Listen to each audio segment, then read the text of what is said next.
Il n'y a pas d'autre Dieu comme toi, il n'y a point d'autre Dieu comme toi, il n'y a pas d'autre Dieu comme Seigneur, toi, qui est comme toi? il n'y a point d'autre Qui est comme Dieu. toi, Seigneur? Je n'ai pas vu d'autre Dieu. Qui est comme toi? Mais il n'y aura Qui est comme toi, de Dieu. Seigneur? Qui est comme toi, Yahweh Non, Sabaoth? il n'y a point d'autre Dieu. Je n'ai jamais vu de Dieu. Papa, il n'y a point d'autre Dieu. Oui, il n'y a point d'autre Dieu. Non, il n'y a point d'autre Dieu. Il n'y aura jamais de Dieu. Tu es l'unique que Dieu, Seigneur. Non, il n'y a point de Dieu. Il n'y aura jamais de Dieu. Il n'y aura jamais de Dieu. Personne ne fait des miracles comme toi. Personne ne ressuscite comme toi. Tu as ressuscité Lazare, Seigneur. Tu as guéri Bartimée. Tu es mort, tu es ressuscité. Tu as la puissance de l'Esprit.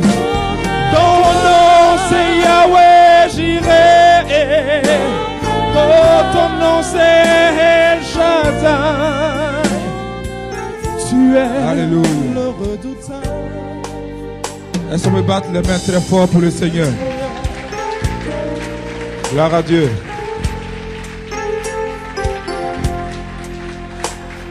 Quels sont ceux et celles qui ont été puissamment bénis le dimanche passé qui étaient là? Vous savez, la Bible dit que la seconde touche est la touche de la perfection. Et je crois que le dimanche passé, c'était le décollage. Aujourd'hui, ce serait la vitesse de croisière. Avec les zones de turbulence. Alléluia. C'est pourquoi encore, je me fais fort, j'ai le plaisir de vous présenter mon frère, mon jumeau, le berger Hugues Aounou. Pour l'accueillir, je veux que nous puissions adorer le Seigneur. Adorer le Seigneur, pas l'acclamer. Lève les mains et commence à te réjouir dans sa présence. Adore-le.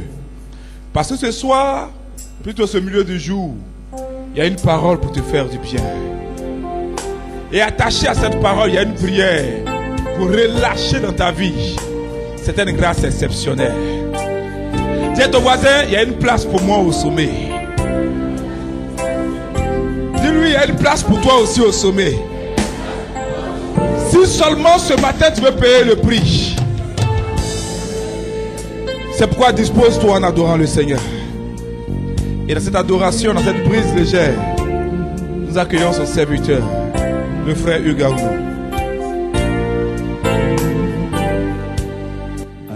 Adoration à Jésus-Christ, il mérite l'adoration, adoration, Adoration. adoration à Jésus, à Jésus-Christ, il mérite l'adoration, oui, adoration, oh, à Jésus, oh,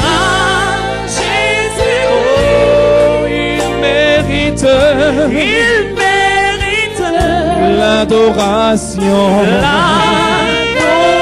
oui, adoration,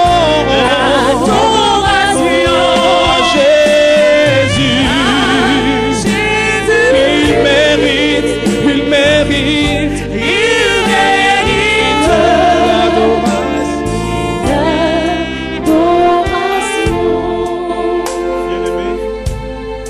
Je souhaite que tu prennes ce moment très à cœur parce que l'Église nous fait une grâce extraordinaire en ce jour. En ce jour, nous célébrons la fête du très Saint-Sacrement. Et c'est pourquoi l'Esprit m'a mis à cœur ce cantique pour que nous donnions la place du roi à notre Seigneur Jésus-Christ. Alors quand nous allons reprendre ce cantique, je souhaite que tu élèves ton âme. Je souhaite que tu l'adores en esprit et en vérité. Adoration, adoration à Jésus, Jésus-Christ. Seigneur, nous voulons avoir accès à la salle du trône. Nous voulons avoir accès à la salle du trône. Au lieu de ta présence. Adoration à Jésus, Jésus. Oh, il mérite l'adoration. Adoration à Jésus, à Jésus. Il mérite l'adoration. Oh, acclamation, acclamation à Jésus. Oh, il mérite oh, l'acclamation. Oh, élévation. Élève ton roi, élève le Seigneur. Oh, il mérite élévation. Oh, élévation, oh, à Jésus, il mérite l'élévation. Il mérite l'adoration.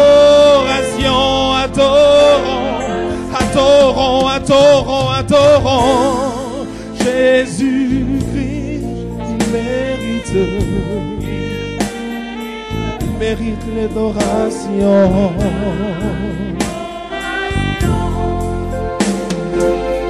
Sois adoré, Jésus. Sois magnifié. Merci de nous donner accès à la salle du trône. Tu as dit dans ta parole, approchez-vous du trône de la grâce. Et c'est là que se dispose pour nous grâce et miséricorde en surabondance. Seigneur, nous te bénissons pour le don merveilleux de Jésus. Merci pour ta parole qui nous fait du bien. Merci pour ta présence qui nous transforme.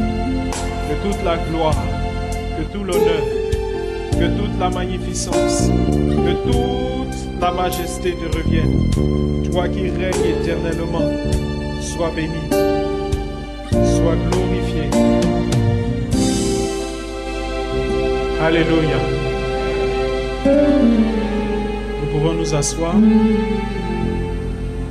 Alors la parole de Dieu pour nous ce matin est tirée du livre de Josué, le chapitre 1er, les versets 1 à 9. Il arriva qu'après la mort de Moïse, le serviteur du Seigneur, le Seigneur dit à l'auxiliaire de Moïse, Josué, fils de Nun, Moïse, mon serviteur, est mort. Maintenant donc, lève-toi, passe le Jourdain que voici, toi et tout ce peuple, vers le pays que je leur donne, aux fils d'Israël. Tout lieu que foulera la plante de vos pieds, je vous l'ai donné comme je l'ai promis à Moïse, depuis le désert et le Liban que voici, jusqu'au grand fleuve, l'Euphrate, tout le pays des Hittites et jusqu'à la grande mer, au soleil couchant, tel sera votre territoire. Personne ne pourra tenir devant toi tous les jours de ta vie. Comme j'étais avec Moïse, je serai avec toi. Je ne te délaisserai pas, je ne t'abandonnerai pas. Sois fort et courageux, car c'est toi qui donneras comme patrimoine à ce peuple le pays que j'ai juré à leur père de leur donner. Oui, sois fort et très courageux. Veille à agir selon toute la loi que t'a prescrite Moïse, mon serviteur. Ne t'en écarte ni à droite ni à gauche, afin de réussir partout où tu iras. Ce livre de la loi ne s'éloignera pas de ta bouche. Tu le murmureras jour et nuit, afin de veiller à agir selon tout ce qui s'y trouve écrit, car alors tu rendras tes voies prospères, alors tu réussiras. Ne te laisse pas prescrit, sois fort et courageux, car le Seigneur, ton Dieu, sera avec toi partout où tu iras. Parole du Seigneur notre Dieu. Nous baissons la tête. Seigneur, nous voulons te donner plein et entier contrôle de ce moment. Nous avons promis du leadership. Et il est important, avant de commencer, pour ceux qui n'étaient pas là, que nous fassions un bref rappel de ce dont nous avons parlé la dernière fois. Mais avant, je voudrais que 2 ou 3 personnes me donnent la définition qu'ils font du leadership. Pour vous, c'est quoi le leadership? Oui, mon frère. Amen. Qui complète capacité à mener, être le premier en toutes choses. D'accord? Il y a un petit truc qui me dérange dedans. C'est être premier, mais en toutes choses, c'est pas. D'accord? Quelqu'un d'autre? Oui. Impacter. Impacter me plaît. La manière d'impacter. Donc la manière d'impacter, d'être premier et de mener une équipe pour pouvoir atteindre des objectifs. Voyez, lorsqu'on étudie la question, on prend les dictionnaires ou bien qu'on suit les formations sur le management, sur le leadership, souvent 2 choses qu'on confond qui ne sont pas pareilles. Il y a beaucoup de définitions et suivant les auteurs, il y a plusieurs définitions qui sont données. Mais par rapport à l'étude que j'ai pu faire de la question, c'est important. C'est l'art d'influencer pour l'amener à agir volontairement et efficacement en vue de l'accomplissement d'un but commun selon des objectifs prédéfinis. C'était trop rapide. L'art d'influencer. C'est pour ça que je suis d'accord avec impacter. L'art d'influencer une personne, une ou plusieurs personnes, une structure, une organisation, un peuple, une nation, en vue de l'amener à agir volontairement et efficacement à l'accomplissement d'un but commun selon des objectifs prédéfinis.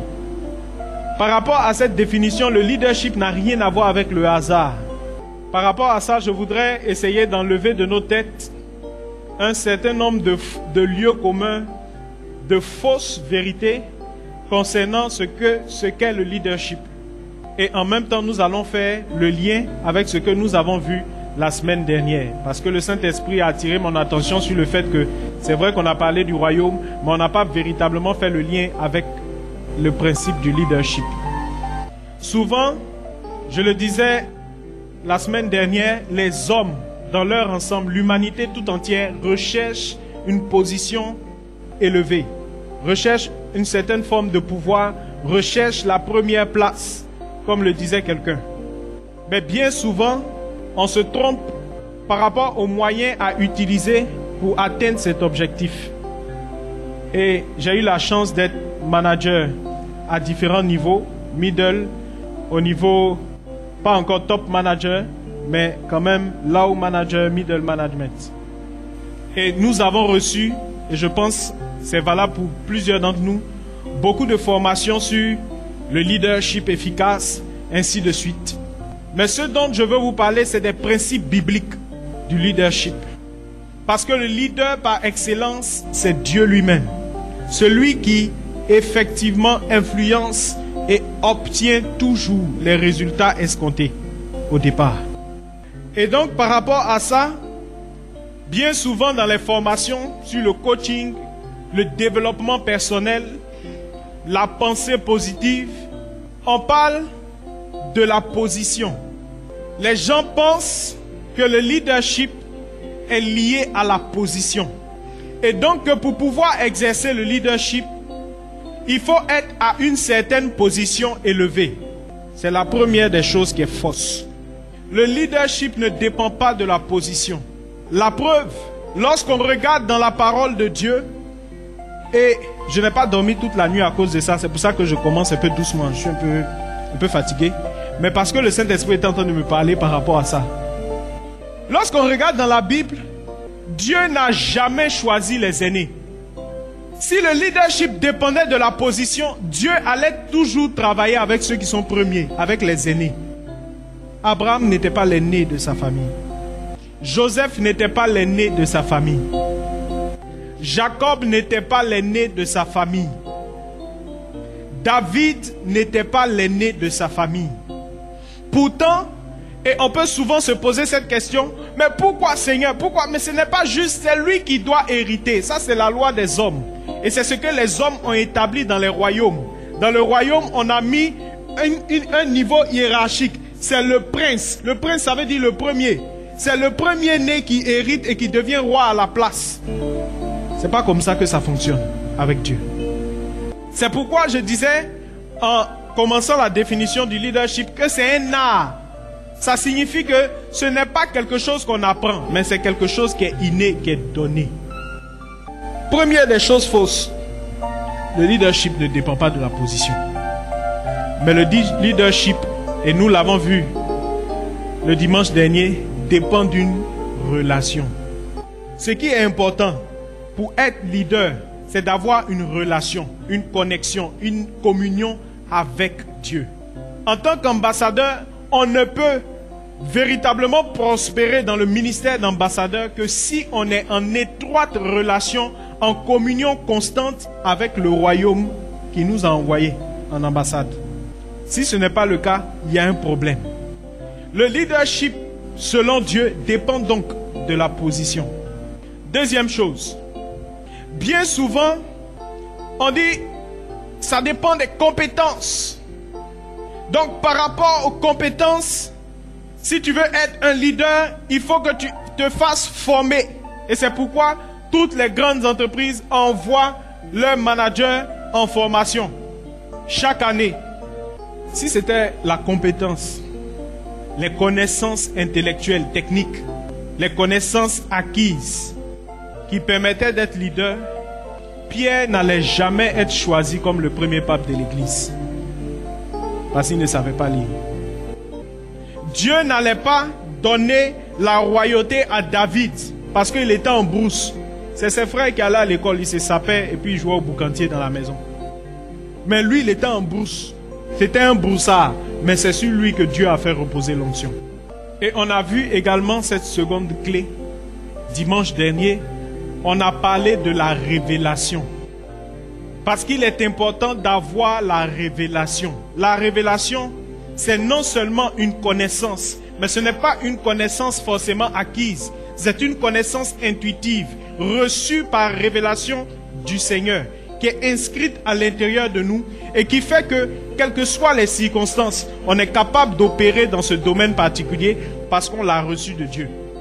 Et la révélation fonctionne en ce sens qu'en même temps que Dieu communique la connaissance, il donne la sagesse. C'est-à-dire, il donne le savoir et il donne le savoir-faire. Parce que la sagesse, c'est la capacité de pouvoir prendre les bonnes décisions. Ça, c'est Dieu qui donne. Donc, Dieu communique par révélation ce qu'il faut faire, même si tu n'as pas appris. Notre modérateur est un ingénieur en bâtiment, alors qu'il ne sait pas ce qu'il a appris à l'école. Mais quand vous regardez Saint François, c'est lui qui a tout conçu. Parce que la nuit, il prie, Dieu lui dit, fait le toit comme ça, fait en bas comme ça, et puis quand il vient le matin, il dit aux ouvriers faites, et puis ça y est là. C'est par révélation. Le vrai leader, ce n'est pas celui qui règne à partir de ses connaissances, parce que tes connaissances seront toujours limitées.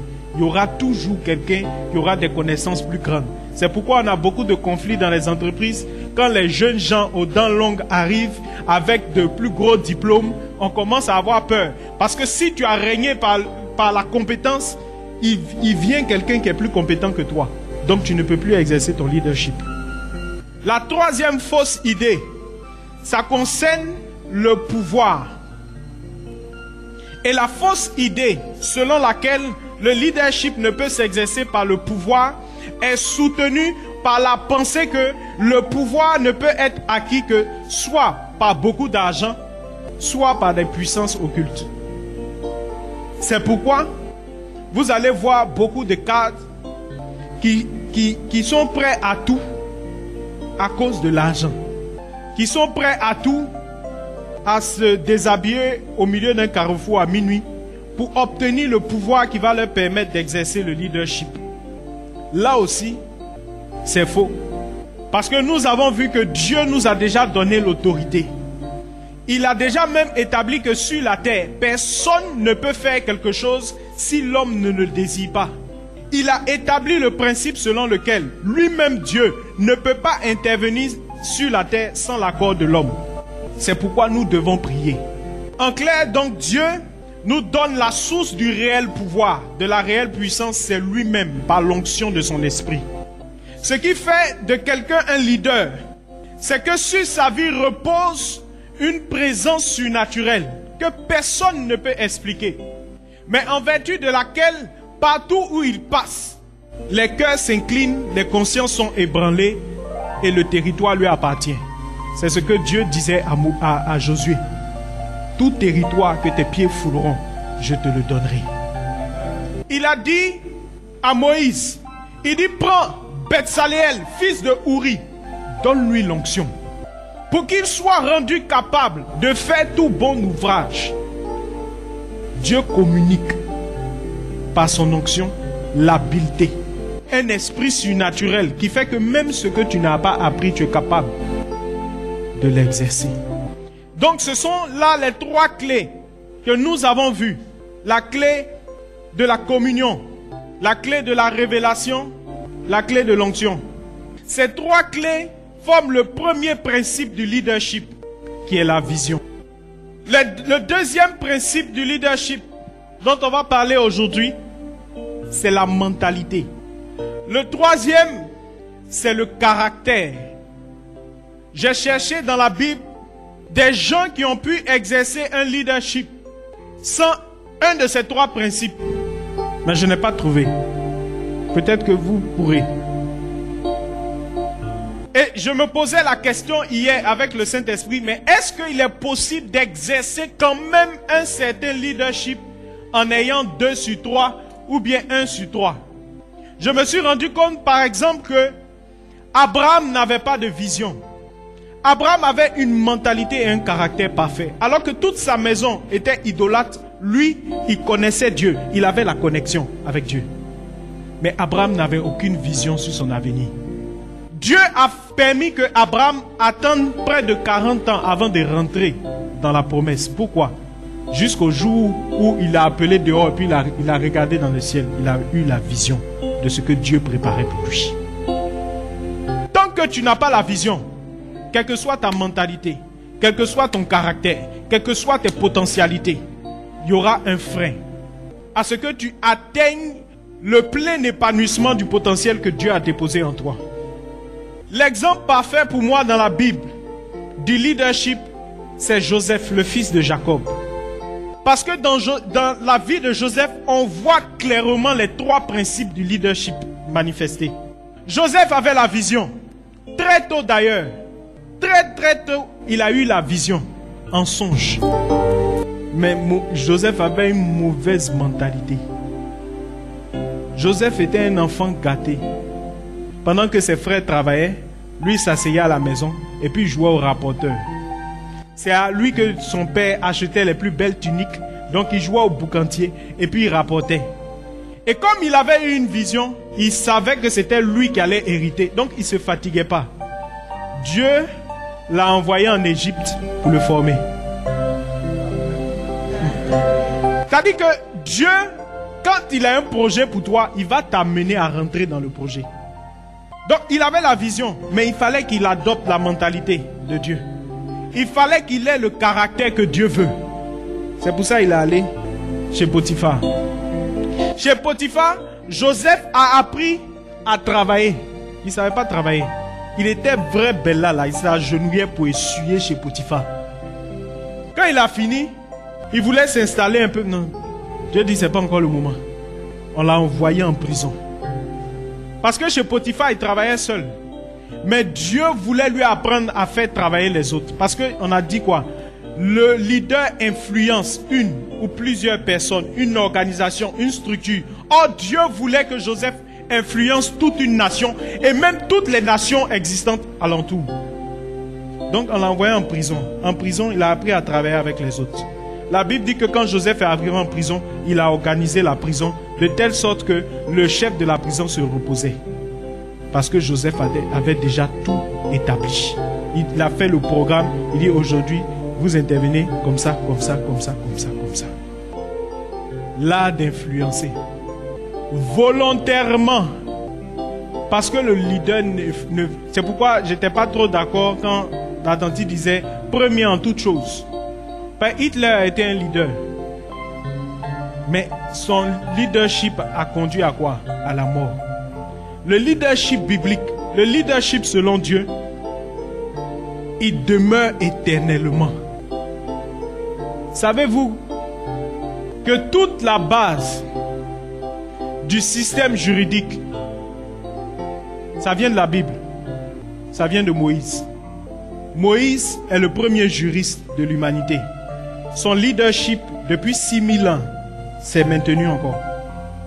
Parce que l'homme n'a rien ajouté de nouveau. Toute la base du système économique a été influencée par Joseph. Joseph en Égypte a établi, dans mes années perdues, j'ai fait une année en sciences éco, il a établi le principe de l'économie. Production, épargne, investissement, consommation, production. C'est Joseph. Et c'est ce système qui est suivi aujourd'hui. Les courants de pensée viennent dire, bon, nous on pense qu'il faut insister sur l'épargne. D'autres viennent dire, non, il faut insister sur l'investissement. Mais sinon, c'est sur les quatre là, chacun joue. C'est Joseph qui a fait ça. Depuis combien d'années? Il est toujours le leader dans le domaine économique. Le leadership de Dieu s'établit pour l'éternité. Salomon est le premier à avoir établi un budget. Lorsque vous lisez le livre des rois, Salomon reçoit, on dit, il n'y a aucun homme qui a été aussi sage que lui. Par révélation, Dieu lui montre que pour pouvoir administrer le royaume dans la paix, sans problème, il trouve un système très simple. Il dit, nous avons 12 tribus en Israël. Pour chaque mois, chacune des tribus va assurer la subsistance du royaume, du roi. Donc, il avait établi un budget. Et les 11 autres mois, chaque région se développe elle-même. Décentralisation, tout ça, la planification, budget, tout ça là, c'est Salomon. Josué, que nous allons voir en particulier tout à l'heure, est le leader par excellence de toute stratégie militaire. D'après notre modérateur, quand il lit le livre de Josué, on dirait un film de guerre. Mais il a de ces stratégies. Mais il les reçoit par révélation. Tantôt Dieu dit, n'allez pas vous tous. Ne vous précipitez pas. Mais à chaque nation qui se présentait, Dieu envoyait une nouvelle stratégie. C'est les mêmes stratégies que les gens appliquent encore aujourd'hui. David est le leader de la politique. C'est le premier qui a commencé à faire politique. David a été opposant. Quand il a été établi roi, il n'a pas exercé la royauté en même temps. Mais il a su exercer son opposition dans le calme et dans la paix. Jusqu'à parvenir au trône. Et au trône, la Bible dit qu'il a régné sans partage. C'est le plus fin des politiciens. Et vous prenez comme ça chaque personnage biblique, vous allez voir que il a été leader dans un domaine jusqu'à aujourd'hui. Donc Dieu, lorsqu'il t'a créé, dès avant la fondation du monde, a énoncé sur ta vie un projet. Il y a quelque chose que Dieu a mis en toi, que personne d'autre n'est capable de faire sur la terre. Il y a un domaine particulier où Dieu t'a établi comme le leader éternel. Si tu touches ce domaine, ton nom va rester dans la postérité. Bill Gates a fait de l'informatique un outil vulgaire. Alors qu'au moment où, avant que Bill Gates n'entre en scène, l'ordinateur s'était réservé à des docteurs. La salle où nous sommes ne suffisait pas pour contenir un seul ordinateur. Il fallait des salles encore plus grandes. Bill Gates dit non, c'est pas possible, il faut que ça diminue. Après, il a dit, il faut que chacun puisse avoir son propre ordinateur. Il a changé la façon de penser, la façon de travailler. C'est-à-dire que nous, aujourd'hui, on travaille avec l'ordinateur comme si c'est comme ça les gens ont toujours travaillé. Avant, ils travaillaient avec papier. Bill Gates a marqué à jamais. Le créateur de Facebook aussi est un leader de sa génération. Parce qu'il a fait de ce qui était jusqu'alors virtuel. Il a ramené le virtuel dans la réalité. Grâce à Facebook, il y a eu des révolutions. C'est-à-dire qu'il a fait en sorte que l'ordinateur est rentré tellement dans la vie que c'est venu dans la réalité. Ce n'est même plus du virtuel. C'est un leader. Qu'est-ce que Dieu a mis sur ton cœur? C'est pourquoi je disais le dimanche dernier, mais pourquoi est-ce que Dieu nous a envoyés ici?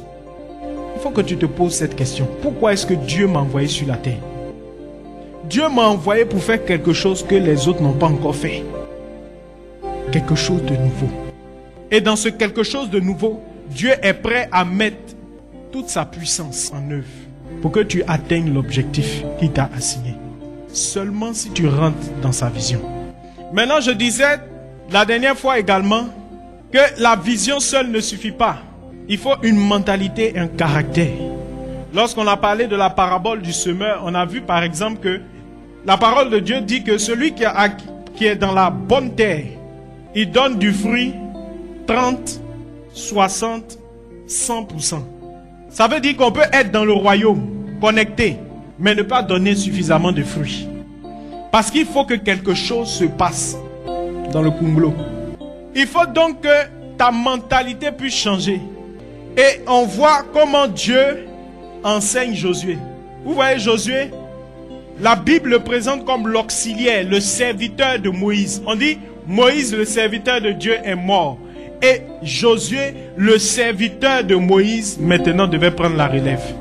Mais s'il était resté serviteur de Moïse, il n'allait rien pouvoir accomplir.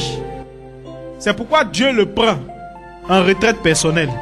Il dit Josué, mon serviteur Moïse, il est mort. C'est fini. Jusqu'alors, tu entretenais ta relation avec moi à partir de Moïse. Mais Moïse est mort. Maintenant, viens directement à moi. Il lui a donné les clés de la révélation. Il lui a dit, garde ma parole. Jour et nuit. Ne la quitte ni à gauche ni à droite. Demeure. C'est ainsi que tu réussiras. C'est elle qui te fera prospérer. C'est elle qui te donnera la victoire. Il fallait que la mentalité de Joseph et de Josué soit transformée. Parce que à cause de ce que nous avons vécu, et particulièrement nous les Africains, à cause de ces siècles d'idolâtrie, et c'est la première cause de nos maux, de ces siècles d'esclavage, de ces siècles de colonisation, nous avons un problème avec le leadership. Comme Josué avait un problème. Parce que Josué ne s'était jamais vu comme un chef.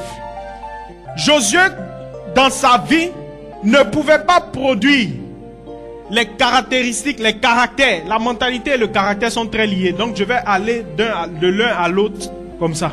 Il ne pouvait pas produire le caractère. Parce que ça commence à l'intérieur, dans sa tête, pour se traduire dans ses actes. La mentalité, c'est à l'intérieur, dans nos pensées, dans notre façon de penser, dans notre façon de voir les choses. C'est pourquoi l'apôtre Paul dit, offrez-vous vous-même à Dieu, et soyez renouvelés, transformés par dans votre intelligence, par l'action de l'esprit, pour pouvoir discerner ce qui est bon. Il faut que lorsqu'on rencontre Jésus-Christ, il y ait un renouvellement au plan de notre mentalité. Sinon, on va continuer à avoir les attitudes, les habitudes de la chair, de l'esclavage en Égypte. Et c'est ce qui a été le problème du peuple d'Israël. Parce que dans le désert, il a continué à reproduire les anciens réflexes. Parce que sa mentalité n'avait pas changé. Si tu veux être un leader selon le cœur de Dieu, ta mentalité doit changer. La première chose que tu dois faire, tu dois vaincre la peur. Dans ce passage que nous venons de lire, Dieu a dit 3 fois, en 9 versets, 3 fois à Josué, sois fort, sois courageux, n'aie pas peur. Pourquoi? Parce que la peur est la première ennemie de la foi. Dès que tu as peur, tu ne peux plus fonctionner. Dès que tu as peur, tu ne peux plus aller de l'avant. C'est pourquoi il fallait que Dieu détruise dans le cœur de Josué la peur. Il a commencé par la peur de la solitude, la peur d'être seul. Parce que Josué avait toujours été avec Moïse. On dit, même quand Moïse descendait, Josué restait lui seul dans le tabernacle. Josué n'avait même plus de vie sociale en dehors de Moïse. C'est pourquoi Dieu l'appelle pour lui dire, Moïse est parti. Tu vas faire comment maintenant? Parce que s'il ne lui avait pas parlé, mais Josué allait avoir peur. Puisque son seul repère, son seul appui s'appelait Moïse. Mais il est mort. On n'a même pas retrouvé son corps pour l'enterrer. Sinon il allait passer tous les jours devant sa tombe. C'est pour ça que Dieu a pris le corps même de Moïse parti. C'est à cause de Josué. Parce que Josué allait faire tout saint tous les jours. Il allait devant la tombe. Hey, mon papa Moïse, on dit quoi? On fait quoi aujourd'hui? Il est parti. Il est mort. Maintenant viens avec moi. Et nous aussi, nous avons ce problème avec la solitude. Nous les Africains, on ne peut pas, parce qu'on est toujours en train de penser, mais qu'est-ce que les autres vont dire? Et ma famille, et ma maman, et mon papa, on ne peut rien faire sans. C'est toi que Dieu a appelé, et c'est sur toi, ta vie, que Dieu a fait reposer sa grâce, pour que tu accomplisses quelque chose. Peu importe de quelle famille tu viens, peu importe de quel village, peu importe si tes origines sont les plus misérables, ce qui est important, c'est ce que Dieu veut faire avec toi. Et la peur d'être seul, de ne pas être aimé, de ne pas être approuvé, fait que nous ne fonctionnons pas selon la volonté de Dieu. On ne s'associe pas avec tout le monde pour faire des affaires. Il faut écrire ça. Parce que c'est la peur d'être seul qui fait que les gens s'en vont s'associer. C'est-à-dire que Dieu te donne une révélation. Fais telle affaire. Bon, avec qui je vais faire? Parce que on a peur de prendre les risques seul. On cherche quelqu'un qui va nous accompagner. Mais est-ce que tu sais avec qui tu vas faire ça? Ce que je vous dis, il est expérimenté à mon corps défendant dans ma chair. Tu t'associes avec des païens, des gens qui n'ont pas de vision, avec même ta famille ou bien tes amis. Ils vont dire, c'est pas grave, c'est pour mon frère. C'est pourquoi les Juifs, avant de faire des affaires avec quelqu'un, il faut que tu aies une rencontre spirituelle avec son rabbin. Vous venez, vous mettez là, le rabbin a prié jusqu'à... Et puis vient. Et puis pendant que vous parlez, lui te sonde spirituellement. À la fin, il dit, fais ou bien ne fais pas. Mais non, viens, j'ai une très bonne idée. Mon business plan, j'ai fait comme ça. J'ai fait les calculs. Moi, je travaille avec les commerciaux toujours. Quand eux font business plan, c'est toujours bon. Mais il suffit que tu modifies un chiffre dedans et puis ils grattent les têtes. Il faut que Dieu te révèle avec qui tu dois partir. Sinon, tu vas échouer. Tu vas dire non, mais on a fait un enseignement, il a tout appliqué, ce que Dieu a dit, je ne vois pas pourquoi ça ne marche pas. Ça ne marche pas parce que tu as fait rentrer Akan. Vous savez qui est Akan?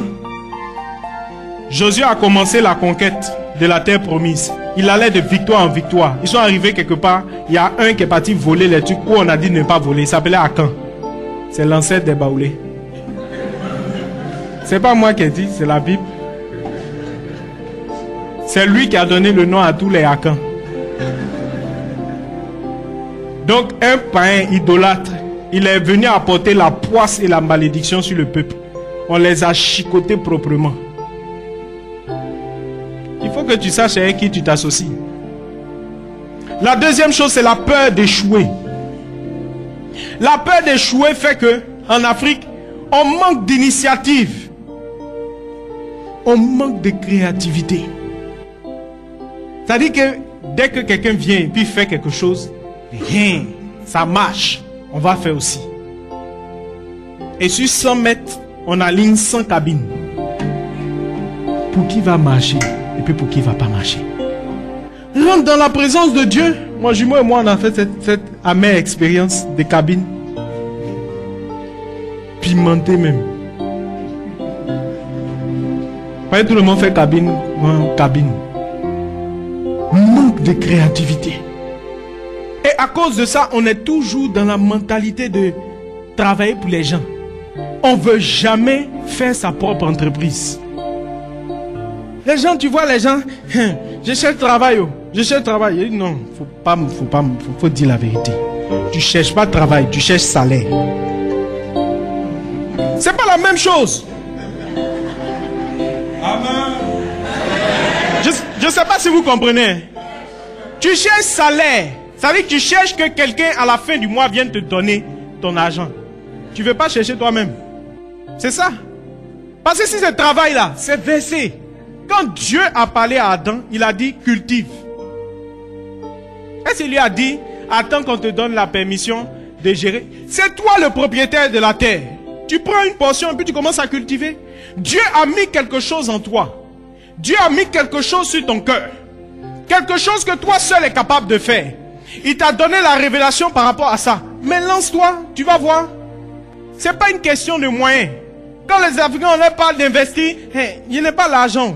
J'ai dit commence. Vous voyez ma chemise? Ma chemise vous plaît? Mais acclamez le Seigneur pour ma chemise.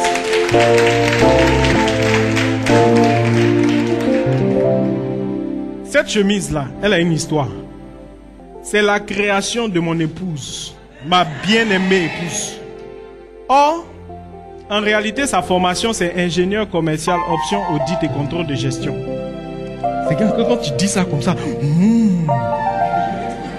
Et puis, depuis, il n'y a pas de travail. Des petits stages, partir travailler dans la fonction publique, dans un coin bizarre où tu ne peux pas évoluer. Et elle était là, elle se lamentait. Maintenant, il faut que je travaille, il faut que je travaille. Et puis Dieu a commencé à parler dans mon cœur. Quand il a commencé à me parler par rapport au leadership, j'ai dit, mais toi, ce que tu cherches, c'est que tu veux être quelque part dans un bureau, tu as porté tailleur, et puis on va dire, oui, l'ingénieur passe, auditeur, vérificatrice, quoi. C'est ça que tu cherches. Mais ce n'est pas ce que Dieu veut. Et progressivement, comme ça, chaque jour, je mettais dans ses oreilles. Et puis elle a commencé à faire des cartes, à dessiner des cartes. Parce qu'elle s'est rappelée que quand elle était petite, elle dessinait bien et elle aimait dessiner. Comme je disais, il y a toujours quelque chose que tu fais, même si on ne te paye pas, tu es content pour faire. Et elle a commencé à dessiner. Et elle a commencé à faire des petites cartes pour Noël, pour Saint-Valentin, pour les petites occasions saisonnières. Et quand elle a commencé à faire les cartes, en ce moment je travaillais en banque, il y a quelqu'un à qui j'ai vendu la carte qui dit, mais elle n'a qu'à me faire un tableau comme la carte. Dieu a commencé à élargir. Je veux que Dieu commence à élargir ta mentalité. Et elle ne savait pas faire tableau. Donc elle s'est débrouillée pour faire quelque chose. Et puis Dieu a mis sur son chemin quelqu'un pour venir donner. Parce que j'ai parlé tout à l'heure de la formation. Je n'ai pas dit que la formation est mauvaise, hein, mais ce n'est pas l'essentiel. J'ai eu un fils spirituel qui était artiste peintre professionnel. Il a dit, il voulait me voir. Un jour, il est venu chez moi. Il n'a plus parlé avec moi. Il a parlé avec ma femme. Ils ont fait formation. Et puis après, elle est partie. Et elle a commencé à faire des tableaux. Depuis qu'elle a commencé à faire des œuvres, il n'y a aucune œuvre qui reste. Elle a tout vendu. Dernièrement, elle regardait sa dîme. Elle-même, elle était bénie. Et puis moi-même, je suis encore plus béni. Donc, Vous pouvez passer les commandes pour la chemise.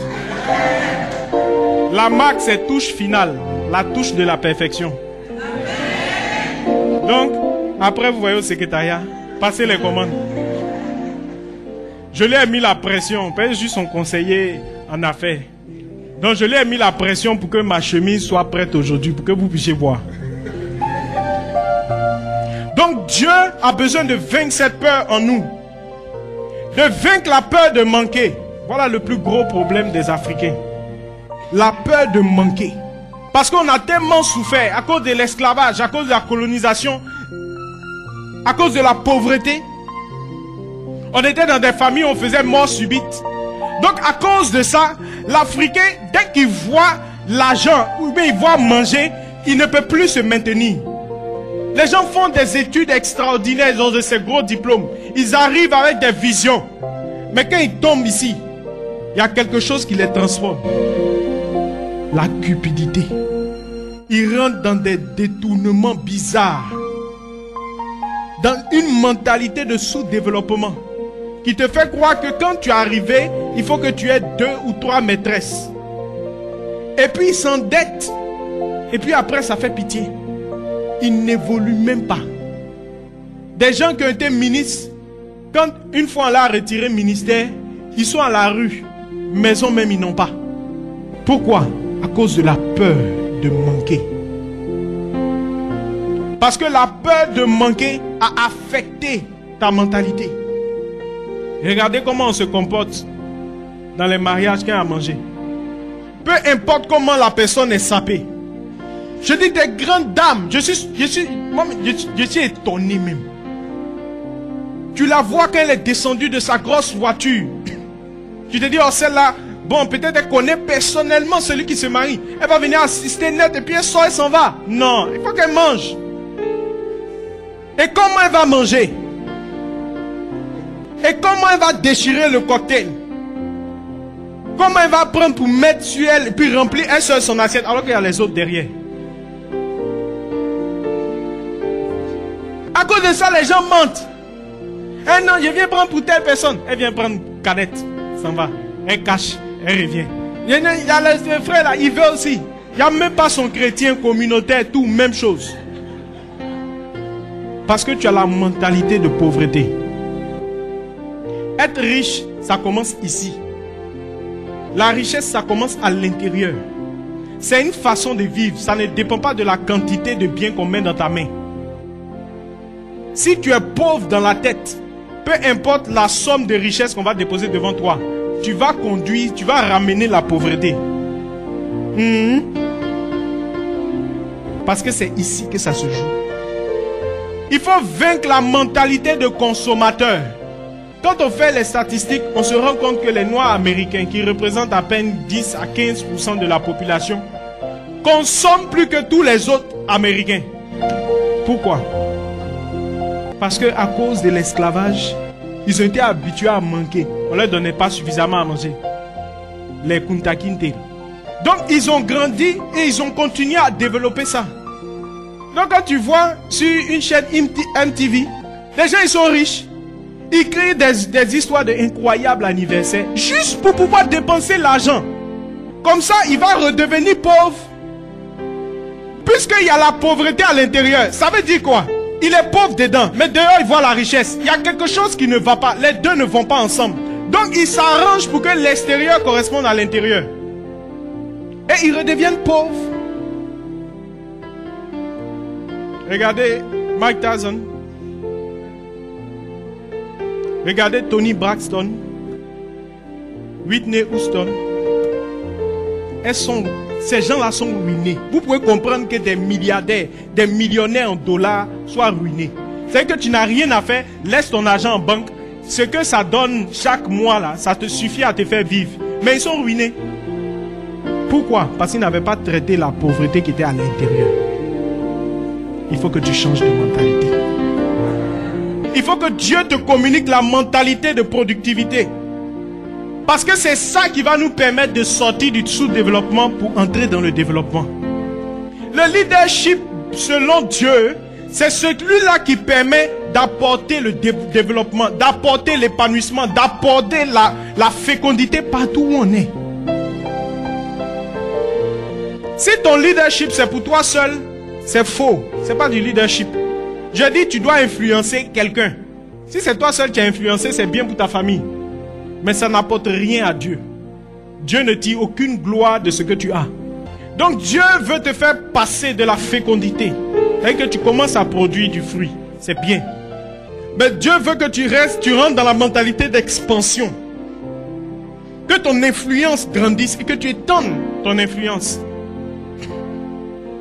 Vous savez, celui qui a créé les restaurants McDonald's,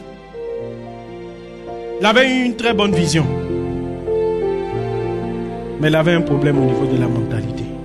Quand il a créé le restaurant, il a eu une idée de génie. Dieu lui a communiqué une révélation. Il a dit, les gens qui voyagent aux États-Unis, souvent ils veulent manger rapidement. Donc je vais faire quelque chose, je vais faire du fast food. Là, tu passes, tu prends, tu manges en même temps. Et puis tu continues. Il a fait, ça a eu du succès. Il engrangeait des millions. Mais il n'était pas capable de quitter sa petite structure, la petite ville où il était, pour étendre. Il y a quelqu'un qui est venu racheter ça. Quelqu'un qui avait une vision et une mentalité. Il a racheté, il a gardé son nom. C'est le nom qui est dessus, McDonald's. Il a gardé. Aujourd'hui, ça fait partie des indicateurs de développement. Donc, on n'est pas encore développé en Côte d'Ivoire parce qu'il n'y a pas McDo en Côte d'Ivoire. C'est une des raisons. C'est un des indicateurs. Dans les trucs de l'ONU là, s'il y a McDo, on peut dire que tu es développé. Il a saisi la mentalité d'expansion. Et il a étendu aux États-Unis. Il a étendu à l'État où ils étaient. Il a étendu dans tous les autres États.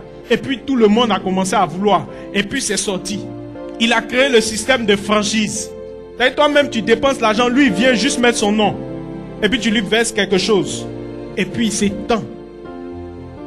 Il faut que ta mentalité de l'expansion passe à la multiplication. C'est que tu as une mentalité de croissance. Tout ce que tu touches doit produire, doit être multiplié.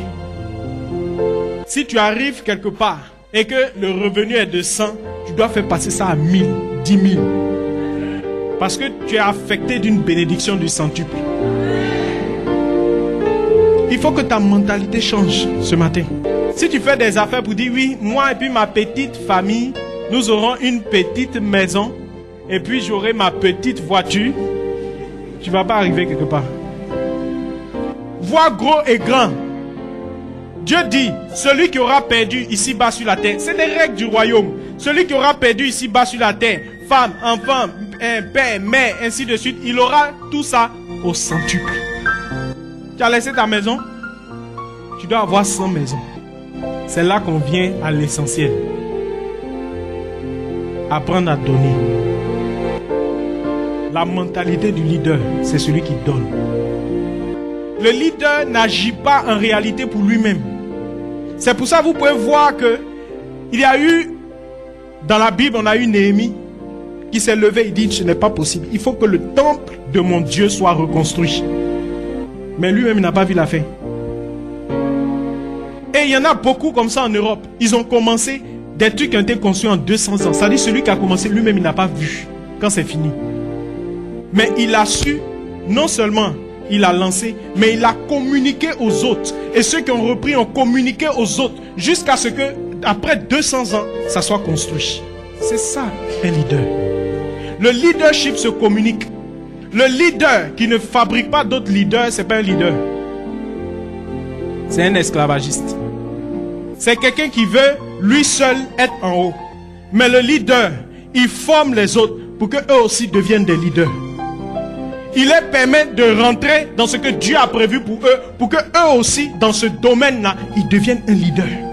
Il n'a pas peur de la concurrence. Parce que la grâce vient de Dieu. Et il sait que le domaine où il est là, c'est Dieu qui a donné.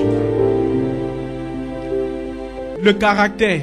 Alors, je ne serai pas très long sur le caractère, parce que l'essentiel a été dit dans la mentalité. 5 traits de caractère importants pour le leader. Troisième principe, caractère. Mais il y a 5 traits de caractère, il y a 5 clés par rapport au caractère. La première clé, la crainte de Dieu. Et je parlais de ça tout à l'heure par rapport aux personnes avec qui on va faire des affaires. Si la personne n'a pas la crainte de Dieu, ce n'est pas la peine. Il faut de l'intégrité. C'est-à-dire, il n'y a pas de compromission possible. Il faut être dans, Dieu dit, de le servir dans la perfection et dans la fidélité. Donc, tu ne peux pas rentrer dans les choses bizarres. La crainte de Dieu dans l'intégrité et dans l'obéissance. La dépendance vis-à-vis de Dieu. Et vis-à-vis des autorités que Dieu a établies pour toi.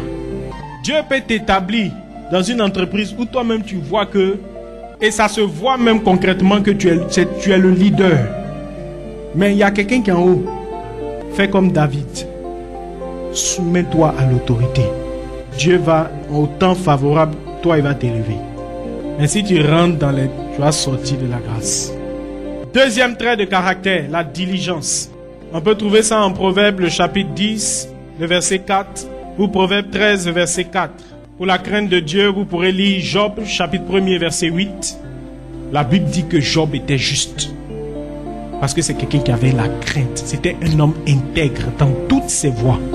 C'est pourquoi Dieu l'a béni. Donc la diligence. Vous avez ça également en Genèse 39, le verset 23.